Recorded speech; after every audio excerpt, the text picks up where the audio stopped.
ನಮಸ್ಕಾರ ಮೇಡಮ್. ನಮಸ್ತೆ. ಕೊತ್ತೂರು ಮಂಜುನಾಥ್ ಅವರ ಹೇಳಿಕೆಯನ್ನ ನೀವು ಕೂಡ ಗಮನಿಸಿರಬಹುದು. ಆ ಹೇಳಿಕೆ ರೀತಿಯಲ್ಲಿಲ್ಲ, ಬದಲಾಗಿ ಧಮಕಿ ರೀತಿಯಲ್ಲಿದೆ. ಎಲ್ಲೋ ಒಂದ್ ಕಡೆ ಜನಪ್ರತಿನಿಧಿಗಳಿಗೆ ಅಂದ್ರೆ ಸ್ವ ಪ್ರತಿಷ್ಠೆಗೆ ಎಲ್ಲೋ ಒಂದ್ ಕಡೆ ಧಕ್ಕೆ ಆಯ್ತು ಅನ್ನುವಂತ ಕಾರಣಕ್ಕಾಗಿ ಈ ಹೋರಾಟವ, ಅಥವಾ ಎಲ್ಲೋ ಒಂದ್ ಕಡೆ ಈ ಕೈಗಾರಿಕೆಗಳು ಬರ್ತಾ ಇದೆ ಅಥವಾ ಅಭಿವೃದ್ಧಿ ಆಗ್ತಾ ಇದೆ, ಅಭಿವೃದ್ಧಿಯ ವಿರುದ್ಧವಾದ ಹೋರಾಟವ ಇದು ಅನ್ನೋದು ಗೊತ್ತಾಗ್ತಾ ಇಲ್ಲ. ನಿಮ್ಗೆ ಏನ್ ಅನಿಸ್ತಾ ಇದೆ? ಜನಪ್ರತಿನಿಧಿಗಳನ್ನ ಯಾವುದೇ ಒಂದು ಕಾರ್ಯಕ್ರಮಕ್ಕೆ ಕರಿಬಾರ್ದು ಅಂತ ನಾನು ಹೇಳೋದಿಲ್ಲ. ಅವರು ಕೂಡ ಸಾವಿರಾರು ಜನ ಮತಗಳಿಂದ ಆಯ್ಕೆ ಬಂದಿರ್ತಾರೆ. ಆ ಜನರ ಸಲುವಾಗಿನೇ ಅವರನ್ನು ಕೂಡ ಯೋಚನೆ ಮಾಡ್ತಾರೆ. ಇದ್ರ ಬಗ್ಗೆ ನನ್ನ ಎರಡನೇ ಅಭಿಪ್ರಾಯ ಇಲ್ಲ. ಆದ್ರೆ ಒಂದೇ ನನ್ನ ಪ್ರಶ್ನೆ ಇರ್ತಕ್ಕಂಥದ್ದು, ಅವ್ರಿಗೆ ಕರ್ದಿಲ್ಲ ಅಂತ ಇಲ್ಲ, ಮೇಲ್ ಮಾಡಿದ್ದಾರೆ. ಮೇಲ್ ಮಾಡಿರೋದು ಅವ್ರಿಗೆ ಗೊತ್ತಾಗಿದೆ, ಇನ್ವಿಟೇಷನ್ ನೋಡಿದ್ದಾರೆ. ಈಗ ಅಟೆಂಡ್ ಮಾಡಕ್ ಏನ್ ಸಮಸ್ಯೆ? ಓಕೆ, ಅದು ಆಲ್ ಇಂಡಿಯಾ ಪ್ರೋಗ್ರಾಮ್. ನಮ್ಮ ದೇಶದ ರಕ್ಷಣಾ ಸಚಿವರು ಅಲ್ಲಿಗೆ ಬಂದಿದ್ರು. ಅಂತ ಒಂದು ಕೈಗಾರಿಕೆ ಅಲ್ಲಿಗೆ ಬಂದಾಗ, ಬಹಳ ದೊಡ್ಡ ಕೈಗಾರಿಕೆ, ದೇಶದ ಹೆಮ್ಮೆಯ ಕೈಗಾರಿಕೆ, ಅಂತ ಒಂದು ಕಾರ್ಯಕ್ರಮದಲ್ಲಿ ಒಂದು ಕೋಆರ್ಡಿನೇಷನ್ ಮನಸ್ಥಿತಿಯಿಂದ ಭಾಗವಹಿಸಬೇಕೇ ವಿನಃ ಮತ್ತೆ ಸಮಸ್ಯೆಯನ್ನ ನಿರ್ಮಾಣ ಮಾಡಕ್ ಹೋಗ್ಬಾರ್ದು. ಇದರಿಂದ ಯಾರಿಗ್ ಲಾಭ ಇದೆ? ಬರೇ ರಕ್ಷಣಾ ಸಚಿವರಿಗೆ ಅಷ್ಟೇ ಲಾಭ ಇದೆಯಾ?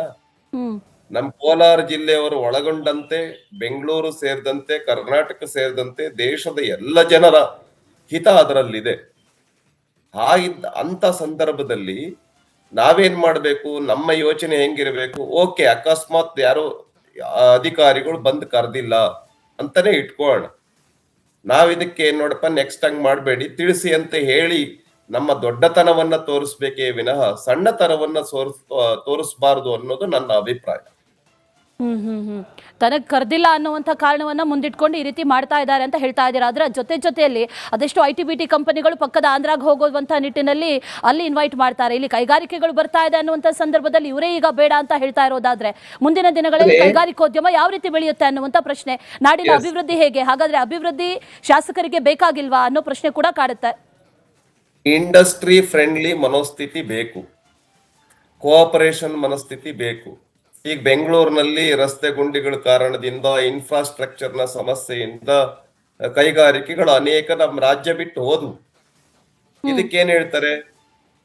ಈಗ ಇವರು ನನಗೆ ಕರ್ದಿಲ್ಲ ಅಂತ ಹೇಳಿ ಈ ನಮಗೆ ಎಲೆಕ್ಟ್ರಿಸಿಟಿ ಕೊಡೋದಿಲ್ಲ, ಮತ್ ಇದಕ್ ಬೇಕಾಗಿರ್ತಕ್ಕ ಇನ್ಫ್ರಾಸ್ಟ್ರಕ್ಚರ್ ಅನ್ನ ಕೊಡೋದಿಲ್ಲ ಅಂತ ಹೇಳಿದ್ರೆ ಯಾರಿಗ್ ಲಾಸ್? ಯಾರಿಗೆ? ಪಕ್ಕದ ಸ್ಟೇಟ್ನವ್ರು ಕರೀತಾರೆ, ನಮ್ ಸ್ಟೇಟಿಗೆ ಬನ್ನಿ ಅಂತ. ಆಂಧ್ರದವ್ರು ಕರೀತಾರೆ, ತಮಿಳ್ನಾಡಿನವ್ರು ಕರೀತಾರೆ. ಹೋಗ್ಲ ಹಂಗಾದ್ರೆ ಯಾರಿಗ್ ತೊಂದ್ರೆ? ಯಾರಿಗೆ? ನಮ್ಮ ಕರ್ನಾಟಕ ರಾಜ್ಯದ ಜನರಿಗೆ ಉದ್ಯೋಗ ಕೈ ತಪ್ಪಿ ಹೋಗುತ್ತೆ. ನಮ್ಮ ಕರ್ನಾಟಕ ರಾಜ್ಯದ ಹೆಸರಿಗೆ ಧಕ್ಕೆ ಬರುತ್ತೆ. ಏನಪ್ಪ ಕರ್ನಾಟಕ ಇಂತ ಒಂದು ಡೆವಲಪಿಂಗ್ ಸ್ಟೇಟ್, ಅಂತ ಸ್ಟೇಟ್ ಆಗಿನೂ ಕೂಡ ನಮಗೆ ಯಾವುದೇ ಕೋಆಪರೇಷನ್ ಮಾಡೋದಿಲ್ಲ ಅಂತ ನಮ್ ಕರ್ನಾಟಕ ರಾಜ್ಯಕ್ಕೆ ಬ್ಯಾಡ್ ನೇಮ್ ಬರೋದಿಲ್ವಾ? ಹಾಗಾಗಿ ಅಲ್ಲಿನ ಶಾಸಕರು ಇವೆಲ್ಲ ಸಂಗತಿಗಳನ್ನ ಅರ್ಥ ಮಾಡ್ಕೊಳ್ಬೇಕು ಅಂತ ನನ್ನ ಮನೋಭೂಮಿಕೆ ಆಗಿದೆ. Right sir. ಅದರ ಜೊತೆಯಲ್ಲಿ ಈಗ ಕಾಡ್ತಾ ಇರುವಂತಹ ಒಂದಷ್ಟು ಪ್ರಶ್ನೆಗಳಂತಂದ್ರೆ, ಈಗ ಹೆಲಿಕಾಪ್ಟರ್ ಘಟಕ ಅದಕ್ಕೆ ಜಾಗ ಕೊಡಬೇಡಿ, ವಿದ್ಯುತ್ ಸರಬರಾಜು ಮಾಡೋದಕ್ಕೆ ವಿದ್ಯುತ್ತನ್ನೇ ಕಟ್ ಮಾಡಿಸ್ತೇವೆ, ಏನು 5 ಲಕ್ಷ ಬೇಕಾಗುತ್ತೆ, JCB ತಂದು ಅಡ್ಡ ನಿಲ್ಲಿಸ್ತೇವೆ ಅಂತ ಧಮಕಿ ಹಾಕ್ತಾರಲ್ಲ, ಹಾಗಾದ್ರೆ ಮುಂದಿನ ಕತೆ ಏನು ಅನ್ನುವಂತ ಪ್ರಶ್ನೆ. ಹಾಗಾಗಿ ಅವ್ರಿಗೆ ಏನಾರ ಮನಸ್ಸಿಗೆ ಧಕ್ಕೆ ಆಗಿದ್ರೆ, ನನಗೆ ಕರ್ದಿಲ್ಲ ಅಂತ ಹೇಳಿ ಇನ್ನು ಮುಂದೆ ಈ ತರ ಮಾಡ್ಬೇಡಿ ಅಂತ ಹೇಳಿ ಕೋಆಪರೇಷನ್ ಮಾಡ್ಲಿ. ಉದಾಹರಣೆಗೆ ಅಲ್ಲಿ ಎಲೆಕ್ಟ್ರಿಸಿಟಿ ಕಟ್ ಮಾಡಿದ್ರು ಅಂತ ಇಟ್ಕೊಳ್ಳಿ. ಈಗ ಉದಾಹರಣೆಗೆ ಕರ್ನಾಟಕ ರಾಜ್ಯದ ಕೈಯಲ್ಲಿದೆ ಎಲೆಕ್ಟ್ರಿಸಿಟಿ, ಓಕೆ, ಕೊಡ್ಲಿಲ್ಲ ಅಂತ ಇಟ್ಕೊಳ್ಳಿ. ಇಂಡಸ್ಟ್ರಿ ಬರೋದಿಲ್ಲ. ನೆಕ್ಸ್ಟ್ ಇನ್ ಬೇರೆ ಇಂಡಸ್ಟ್ರಿಗಳು ಕರ್ನಾಟಕ ರಾಜ್ಯಕ್ಕೆ ಬರೋದಕ್ಕೆ ಯೋಚನೆ ಮಾಡ್ತವೆ. ಇದರಿಂದ ಯಾರಿಗ್ ತೊಂದ್ರೆ ಅನ್ನುವಂಥದ್ದನ್ನ ಅಲ್ಲಿನ ಶಾಸಕರು ಸ್ವಲ್ಪ ರಚನಾತ್ಮಕವಾಗಿ, ಕನ್ಸ್ಟ್ರಕ್ಟಿವ್ ಆಗಿ ಯೋಚನೆ ಮಾಡ್ಲಿ ಅಂತ ನನ್ನ ಅನಿಸಿಕೆಯಾಗಿದೆ. Okay, all right sir, thank you Republic ಕನ್ನಡದ ಜೊತೆ ಮಾತಾಡಿದ್ದಕ್ಕೆ.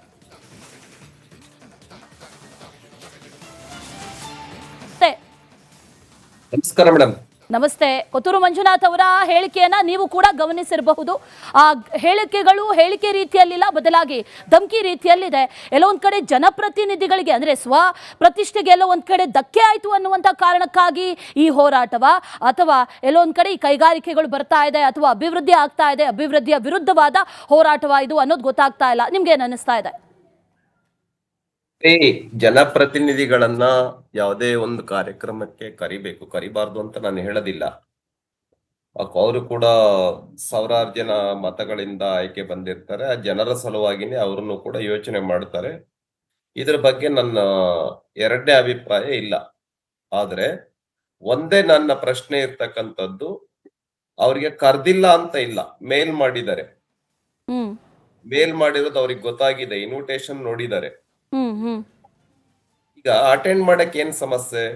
ಓಕೆ, ಅದು ಆಲ್ ಇಂಡಿಯಾ ಪ್ರೋಗ್ರಾಮ್. ನಮ್ಮ ದೇಶದ ರಕ್ಷಣಾ ಸಚಿವರು ಅಲ್ಲಿಗೆ ಬಂದಿದ್ರು.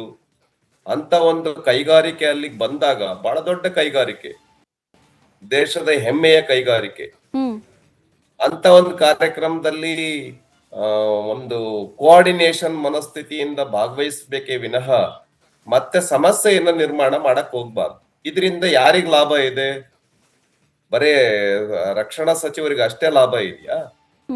ನಮ್ ಕೋಲಾರ ಜಿಲ್ಲೆಯವರು ಒಳಗೊಂಡಂತೆ, ಬೆಂಗಳೂರು ಸೇರಿದಂತೆ, ಕರ್ನಾಟಕ ಸೇರಿದಂತೆ ದೇಶದ ಎಲ್ಲ ಜನರ ಹಿತ ಅದರಲ್ಲಿದೆ.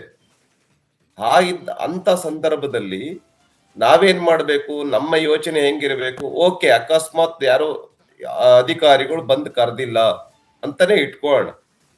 ನಾವಿದಕ್ಕೆ ನೋಡಪ್ಪ ನೆಕ್ಸ್ಟ್ ಹಂಗ್ ಮಾಡ್ಬೇಡಿ, ತಿಳಿಸಿ ಅಂತ ಹೇಳಿ ನಮ್ಮ ದೊಡ್ಡತನವನ್ನ ತೋರಿಸ್ಬೇಕೇ ವಿನಃ ಸಣ್ಣತನವನ್ನ ತೋರಿಸಬಾರದು ಅನ್ನೋದು ನನ್ನ ಅಭಿಪ್ರಾಯ. ತನಗ್ ಕರ್ದಿಲ್ಲ ಅನ್ನುವಂಥ ಕಾರಣವನ್ನ ಮುಂದಿಟ್ಕೊಂಡು ಈ ರೀತಿ ಮಾಡ್ತಾ ಇದ್ದಾರೆ ಅಂತ ಹೇಳ್ತಾ ಇದ್ದೀರಾ. ಅದರ ಜೊತೆಯಲ್ಲಿ ಅದೆಷ್ಟು ITBT ಕಂಪನಿಗಳು ಪಕ್ಕದ ಆಂಧ್ರಾಗ ಹೋಗುವಂತ ನಿಟ್ಟಿನಲ್ಲಿ ಅಲ್ಲಿ ಇನ್ವೈಟ್ ಮಾಡ್ತಾರೆ. ಇಲ್ಲಿ ಕೈಗಾರಿಕೆಗಳು ಬರ್ತಾ ಇದೆ ಅನ್ನುವಂಥ ಸಂದರ್ಭದಲ್ಲಿ ಇವರೇ ಈಗ ಬೇಡ ಅಂತ ಹೇಳ್ತಾ ಇರೋದಾದ್ರೆ ಮುಂದಿನ ದಿನಗಳಲ್ಲಿ ಕೈಗಾರಿಕೋದ್ಯಮ ಯಾವ ರೀತಿ ಬೆಳೆಯುತ್ತೆ ಅನ್ನುವಂಥ ಪ್ರಶ್ನೆ, ನಾಡಿನ ಅಭಿವೃದ್ಧಿ ಹೇಗೆ? ಹಾಗಾದ್ರೆ ಅಭಿವೃದ್ಧಿ ಶಾಸಕರಿಗೆ ಬೇಕಾಗಿಲ್ವಾ ಅನ್ನೋ ಪ್ರಶ್ನೆ ಕೂಡ ಕಾಡುತ್ತೆ. ಇಂಡಸ್ಟ್ರಿ ಫ್ರೆಂಡ್ಲಿ ಮನೋಸ್ಥಿತಿ ಬೇಕು, ಕೋಆಪರೇಷನ್ ಮನಸ್ಥಿತಿ ಬೇಕು. ಈಗ ಬೆಂಗಳೂರಿನಲ್ಲಿ ರಸ್ತೆ ಗುಂಡಿಗಳ ಕಾರಣದಿಂದ, ಇನ್ಫ್ರಾಸ್ಟ್ರಕ್ಚರ್ ನ ಸಮಸ್ಯೆಯಿಂದ ಕೈಗಾರಿಕೆಗಳು ಅನೇಕ ನಮ್ಮ ರಾಜ್ಯ ಬಿಟ್ಟು ಹೋದ್ವು. ಇದಕ್ಕೇನ್ ಹೇಳ್ತಾರೆ? ಈಗ ಇವರು ನನಗೆ ಕರ್ದಿಲ್ಲ ಅಂತ ಹೇಳಿ ಈ ನಮಗೆ ಎಲೆಕ್ಟ್ರಿಸಿಟಿ ಕೊಡೋದಿಲ್ಲ, ಮತ್ ಇದಕ್ ಬೇಕಾಗಿರ್ತಕ್ಕ ಇನ್ಫ್ರಾಸ್ಟ್ರಕ್ಚರ್ ಅನ್ನ ಕೊಡೋದಿಲ್ಲ ಅಂತ ಹೇಳಿದ್ರೆ ಯಾರಿಗ್ ಲಾಸ್? ಯಾರಿಗೆ? ಪಕ್ಕದ ಸ್ಟೇಟ್ನವ್ರು ಕರೀತಾರೆ, ನಮ್ ಸ್ಟೇಟಿಗೆ ಬನ್ನಿ ಅಂತ. ಆಂಧ್ರದವ್ರು ಕರೀತಾರೆ, ತಮಿಳ್ನಾಡಿನವ್ರು ಕರೀತಾರೆ. ಹೋಗ್ಲ ಹಂಗಾದ್ರೆ ಯಾರಿಗ್ ತೊಂದ್ರೆ? ಯಾರಿಗೆ? ನಮ್ಮ ಕರ್ನಾಟಕ ರಾಜ್ಯದ ಜನರಿಗೆ ಉದ್ಯೋಗ ಕೈ ತಪ್ಪಿ ಹೋಗುತ್ತೆ. ನಮ್ಮ ಕರ್ನಾಟಕ ರಾಜ್ಯದ ಹೆಸರಿಗೆ ಧಕ್ಕೆ ಬರುತ್ತೆ. ಏನಪ್ಪ ಕರ್ನಾಟಕ ಇಂತ ಒಂದು ಡೆವಲಪಿಂಗ್ ಸ್ಟೇಟ್, ಅಂತ ಸ್ಟೇಟ್ ಆಗಿನೂ ಕೂಡ ನಮಗೆ ಯಾವುದೇ ಕೋಆಪರೇಷನ್ ಮಾಡೋದಿಲ್ಲ ಅಂತ ನಮ್ ಕರ್ನಾಟಕ ರಾಜ್ಯಕ್ಕೆ ಬ್ಯಾಡ್ ನೇಮ್ ಬರೋದಿಲ್ಲ. ಹಾಗಾಗಿ ಅಲ್ಲಿನ ಶಾಸಕರು ಇವೆಲ್ಲ ಸಂಗತಿಗಳನ್ನ ಅರ್ಥ ಮಾಡ್ಕೊಳ್ಬೇಕು ಅಂತ ನನ್ನ ಮನೋಭೂಮಿಕೆ ಆಗಿದೆ. Right sir. ಅದರ ಜೊತೆಯಲ್ಲಿ ಈಗ ಕಾಡ್ತಾ ಇರುವಂತಹ ಒಂದಷ್ಟು ಪ್ರಶ್ನೆಗಳಂತಂದ್ರೆ, ಈಗ ಹೆಲಿಕಾಪ್ಟರ್ ಘಟಕ ಅದಕ್ಕೆ ಜಾಗ ಕೊಡಬೇಡಿ, ವಿದ್ಯುತ್ ಸರಬರಾಜು ಮಾಡೋದಕ್ಕೆ ವಿದ್ಯುತ್ತನ್ನೇ ಕಟ್ ಮಾಡಿಸ್ತೇವೆ, ಏನು 5 ಲಕ್ಷ ಬೇಕಾಗುತ್ತೆ, JCB ತಂದು ಅಡ್ಡ ನಿಲ್ಲಿಸ್ತೇವೆ ಅಂತ ಧಮಕಿ ಹಾಕ್ತಾರಲ್ಲ, ಹಾಗಾದ್ರೆ ಮುಂದಿನ ಕತೆ ಏನು ಅನ್ನುವಂತ ಪ್ರಶ್ನೆ. ಹಾಗಾಗಿ ಅವ್ರಿಗೆ ಏನಾರ ಮನಸ್ಸಿಗೆ ಧಕ್ಕೆ ಆಗಿದ್ರೆ, ನನಗೆ ಕರ್ದಿಲ್ಲ ಅಂತ ಹೇಳಿ ಇನ್ನು ಮುಂದೆ ಈ ತರ ಮಾಡ್ಬೇಡಿ ಅಂತ ಹೇಳಿ ಕೋಆಪರೇಷನ್ ಮಾಡ್ಲಿ. ಉದಾಹರಣೆಗೆ ಅಲ್ಲಿ ಎಲೆಕ್ಟ್ರಿಸಿಟಿ ಕಟ್ ಮಾಡಿದ್ರು ಅಂತ ಇಟ್ಕೊಳ್ಳಿ. ಈಗ ಉದಾಹರಣೆಗೆ ಕರ್ನಾಟಕ ರಾಜ್ಯದ ಕೈಯಲ್ಲಿದೆ ಎಲೆಕ್ಟ್ರಿಸಿಟಿ, ಓಕೆ ಕೊಡ್ಲಿಲ್ಲ ಅಂತ ಇಟ್ಕೊಳ್ಳಿ, ಇಂಡಸ್ಟ್ರಿ ಬರೋದಿಲ್ಲ. ನೆಕ್ಸ್ಟ್ ಇನ್ ಬೇರೆ ಇಂಡಸ್ಟ್ರಿಗಳು ಕರ್ನಾಟಕ ರಾಜ್ಯಕ್ಕೆ ಬರೋದಕ್ಕೆ ಯೋಚನೆ ಮಾಡ್ತವೆ. ಇದರಿಂದ ಯಾರಿಗ್ ತೊಂದ್ರೆ ಅನ್ನುವಂಥದ್ದನ್ನ ಅಲ್ಲಿನ ಶಾಸಕರು ಸ್ವಲ್ಪ ರಚನಾತ್ಮಕವಾಗಿ, ಕನ್ಸ್ಟ್ರಕ್ಟಿವ್ ಆಗಿ ಯೋಚನೆ ಮಾಡ್ಲಿ ಅಂತ ನನ್ನ ಅನಿಸಿಕೆಯಾಗಿದೆ. Okay, all right sir, thank you Republic ಕನ್ನಡದ ಜೊತೆ ಮಾತಾಡಿದ್ದಕ್ಕೆ.